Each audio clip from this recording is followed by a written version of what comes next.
ქუთაისში პარტია გახარია საქართველოსთვის მერობის კანდიდატი კონფლიქტოლოგი პაატა ზაქარეიშვილი იქნება. როგორც პოლიტოლოგი პაატა ზაქარეიშვილი აცხადებს, შეთავაზება მოულოდნელი იყო, მან ფორმულას ეთერში ინტერვიუს დროს ადგილობრივი თვითმმართველობის არჩევნებზე მოქალაქეების მისვლის მნიშვნელობაზე ისაუბრა და თქვა, რომ ბრძოლას ყოველთვის აქვს აზრი და რომ ეს სხვა ლეგიტიმაციის არჩევნებია.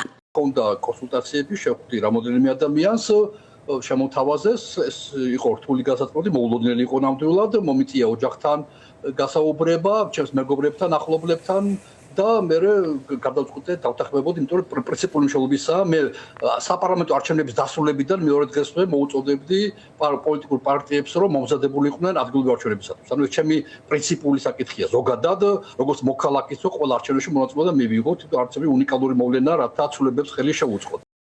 პაატა ზაქარეიშვილი ქუთაისის მოსახლეობას მიმართავს და იმ მიზნებზე საუბრობს, რასაც მერად არჩევის შემთხვევაში განახორციელებს.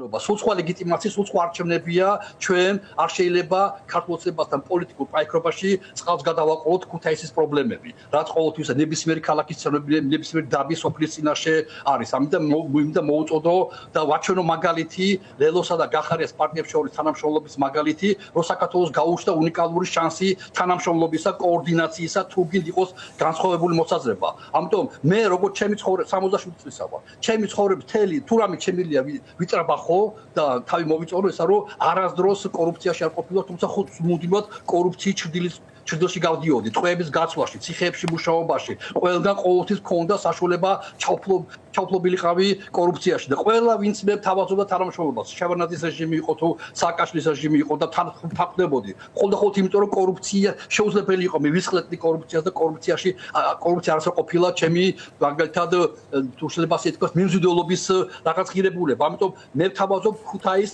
გარანტირებულ მერს, რომელიც არავითარ შემთხვევაში არ იქნება კორუმპირებული. ერთი გამჭვირვალეობას, რომ ყველაფერი ნებისმიერი კითხვაზე იქნება პასუხი გაცემული, როგორი ხარჯება ყოველი თეთრი ქუთაისისა, პასუხი იქნება ამაზე და უამრავი საშუალება გვაქვს ჩვენ დაუკავშირდეთ ჩვენს ევროპელ მეგობრებს, რათა ვაჩვენოთ ქუთაისის ტიპის ქალაქი, რომელიც დღეს შეიძლება არ არის წარმატებული და უკვე თავისი რაოდენობითაც კი სამწუხაროდ უკვე პრაქტიკულად მეოთხე ადგილზე გადავიდა, თბილისი, ბათუმი და რუსთავის შედეგაც კი, როგორც მე ხალხ კითხულობ მასალებს და ეხლა ვეცნობი ქუთაისში მომდინარე პროცესებს, როგორ შევაჩეროთ ეს პროცესი ქუთაისში და რა მთავარი პროგრამები, ამიტომ მთავარი ამოცანა იქნება თანამშრომლობა პირველ რიგში ქუთაისელებთან და არც ერთ ქუთაისელსაც არ იქნება, ყველაზე უფრო კრიტიკულ ქუთაისელსაც კი არ იქნება. Შეგვიძლია პრეტენზია რომ გამჭვირვალე არ იქნება მმართველობა.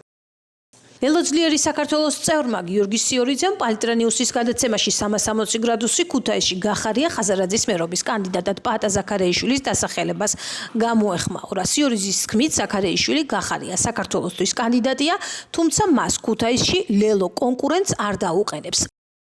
ჩვენი მემორანდუმი გულისხმობს იმას, რომ სადაც არის პერსონალური არჩევნები, გულისხმობ მერობის არჩევნებს და მაჟორიტარობის არჩევნებს, ჩვენ ერთმანეთს კონკურენტებს არ დავუყენებდით, თუმცა პროპორციულ ნაწილში ორივენი ცალკე სუბიექტი. ჩვენი კანდიდატურა არ არის პაატა ზაქარეიშვილი, მაგრამ დიახ, გახარიას პარტიიდან მე რამდენადაც ვიცი, ეს არის მათი კანდიდატურა, თუმცა ჩვენ კანდიდატურა იქ არ დაგვიყენებია. ანუ არ დაგიყენებიათ თუ მხარეც დაუჭირეთ.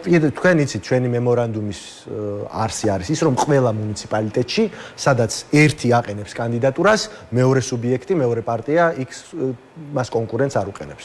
ცნობისათვის ქართული ოცნების ქუთაისის მერობის კანდიდატია მერის მოვალეობის შემსრულებელი დავით ერემეიშვილი. მერობის სურვილი ასევე გიორგი ამაღლობელმა გამოთქვა, რომელიც პარტია საქართველოს წარმომადგენელია. როგორც ქუთაისის 59 საოლქო საარჩევნო კომისიაში აცხადებენ, გიორგი ამაღლობელს დოკუმენტაცია არასრულყოფილად აქვს შევსებული და მას ხარვეზების გამოსასწორებლად დრო მიეცა. საქართველოში ადგილობრივი თვითმმართველობის არჩევნები 4 ოქტომბერს ჩატარდება, ოპოზიციის ნაწილი არჩევნებს ბოიკოტს უცხადებს.